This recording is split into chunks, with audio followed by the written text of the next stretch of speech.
देश में कानून व्यवस्था और शिक्षा जैसे अहम मुद्दों पर आज सुप्रीम कोर्ट के अधिवक्ता विकास शर्मा से न्यूज 12 के संवाददाता निगम पांडे ने खास बातचीत की। इस दौरान उन्होंने न सिर्फ कानून और शिक्षा व्यवस्था पर अपने विचार रखे बल्कि सनातन से जुड़े विषयों पर भी विस्तार से बात की। आइए सुनते हैं इस खास खबर में उन्होंने क्या कुछ कहा। सुप्रीम कोर्ट के अधिवक्ता विकास शर्मा ने देश की कानून व्यवस्था पर बोलते हुए कहा कि सिस्टम को और मजबूत बनाने की जरूरत है ताकि आम लोगों को तेजी से न्याय मिल सके। वहीं शिक्षा के मुद्दे पर उन्होंने कहा कि वर्तमान शिक्षा प्रणाली में सुधार बेहद जरूरी है जिससे युवाओं को बेहतर अवसर मिल सके। इसके साथ ही उन्होंने सनातन संस्कृति को लेकर भी अपने विचार साझा किए और समाज में इसके महत्व को बताया। नमस्कार, न्यूज़ 12 में आपका स्वागत है। मैं हूं निगम पांडे। आज हम 30 हजारी कोर्ट के वकील विकास शर्मा जी से बात करेंगे दिल्ली के कानून को लेकर और देश के कानून को लेकर। आइए हम इनसे सीधा बात करते हैं और जानते हैं कानून को लेकर क्या कहना चाहेंगे। जी शर्मा जी, हमारे चैनल में आपका स्वागत है। जी, बहुत-बहुत धन्यवाद पांडे जी। और मैं कानून को लेकर एक ही बात कहूँगा कि जिस तरीके का अपने देश का, भारत देश का जो कानून है, जो लचीला कानून है, जो स्कैम भरा कानून है, जो भ्रष्टाचार लिप्त कानून है, उस पर सरकार को कड़े नियम बनाने चाहिए और जजेस की जो बेंच हैं, उन्हें भी समझना चाहिए क्योंकि जिस तरीके से आज के समय में कानून की एक प्रक्रिया है, कानून की जो प्रणाली है, उस पर लगातार सवाल उठते हैं। लोगों को न्याय नहीं मिल रहा है, न्याय बेकाबू हो गया है, तो ये ऐसे सवाल बहुत सारे हैं।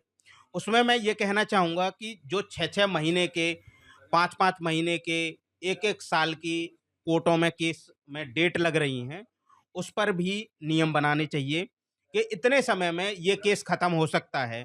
जो अंग्रेजों का दिया हुआ कानून है, आज के समय में वही चल रहा है, उसमें भी विचार होने चाहिए और उसको भी बदलाव करने की ज़रूरत है। लोगों की एक मानसिकता बन चुकी है कि वकील से और कोर्ट से हमें भगवान बचाए।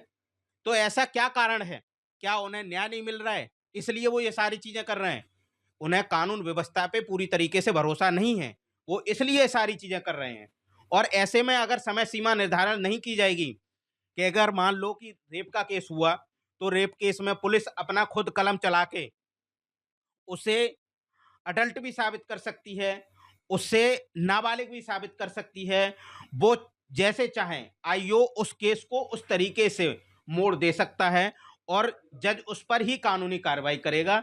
जबकि बहुत सारे केसों में फर्जी केस बने हुए होते हैं, उन पर किसी भी प्रकार की कोई कार्रवाई नहीं होती है। तो मैं ऐसे में यही कहूँगा सरकार से कि इस कानून को जो अडॉप्ट लिया गया अंग्रेजों का कानून है, उसमें बदलाव करने की ज़रूरत है और उसे बदला जाए। ये हैं हमारे साथ विकास शर्मा जी, आप इनको जानते हैं और काफ़ी मशहूर हैं। सनातन धर्म के प्रति ये काफ़ी सहयोग रखते हैं, समाज में बढ़ चढ़ के हिस्सा लेते हैं। हर त्योहार, नवरात्र जैसे कहा जाए, मंदिर, मस्जिद हर जगह घूमते हैं। लोगों से संबंध रखते हैं, अच्छी जानकारी है। इनसे हम बात करेंगे सनातन धर्म को लेके। कुछ दिन पहले साधु संतों ने अभी प्रेस वार्ता करी थी। गाय को राष्ट्रमाता घोषित करने के लिए प्रधानमंत्री केंद्र से वो ज्ञापन दे रहे हैं। उस पे क्या विचार है हमारे विकास शर्मा जी का? मैं सनातन धर्म को मानने वाला व्यक्ति हूँ और देश के कानून को मैं भी मानने वाला व्यक्ति हूँ। मैं संविधान को भी मानता हूँ और मेरे धार्मिक ग्रंथ हैं उनको भी मानता हूँ और दोनों में बहुत ज़्यादा डिफरेंस है। लेकिन लोगों ने, जो राजनेताओं ने आज के समय में अपनी रोटियां सेकने के लिए, अपने फ्रॉड करने के लिए, स्कैम करने के लिए जो जातिवादों में लोगों को बांट दिया है, वो पूरी तरीके से गलत है। और इसमें मैं एक बात और कहना चाहूँगा कि कुछ समय अभी अ, भीमराव अम्बेडकर जयंती जैसे आई थी, तो उसमें आगरा में एक घटना हुई थी। उस घटना पर आज़ाद समाज पार्टी के एक जो राष्ट्रीय अध्यक्ष हैं और सांसद भी हैं, उनकी ये थी कि कोई ऐसी संविधान के गलत करने जैसी कोई प्रक्रिया नहीं हुई है। जबकि हमारे भगवान परशुराम जी, जो कि हमारे पूज्य हैं, हमारे अ, भगवान हैं, हम उनको मानते हैं और मुझे लगता है देश का हर नागरिक जो सनातन धर्म में विश्वास रखता है, वो उनको मानता है।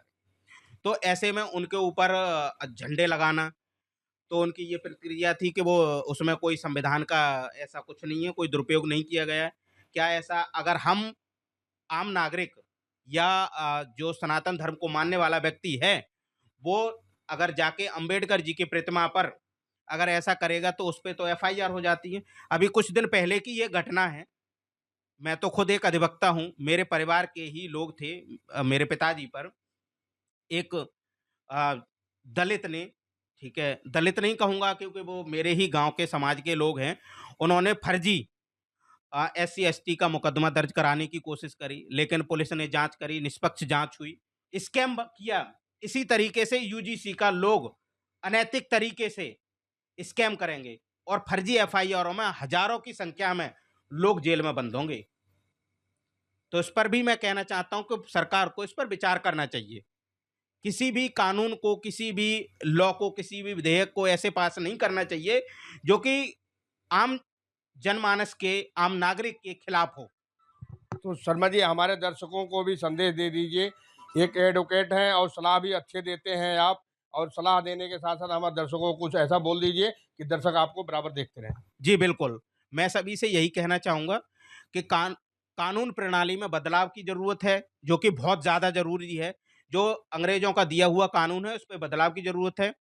और जिस तरीके से भ्रामक पोस्टर डाली जाती हैं या झूठी एफआईआर करी जाती हैं, उन पर भी कानून की नज़र होनी चाहिए। और ऐसी स्थिति में अगर समाज को बचा के रखना है, अपनी संस्कृति को बचा के रखना है, तो लोगों को जागरूक होने की ज़रूरत है। किसी के बहकावे में आकर अपने ही समाज को या अपने परिवार के साथ किसी भी तरीके की कोई धोखाधड़ी करने ना पाए। ये थे हमारे साथ विकास शर्मा जी एडवोकेट। इन्होंने अपनी प्रक्रिया रखी, सब कानून के बारे में भी समझाया, सनातन के बारे में भी समझाया। आप देख रहे हैं न्यूज़ 12 दिल्ली से निगम पांडे।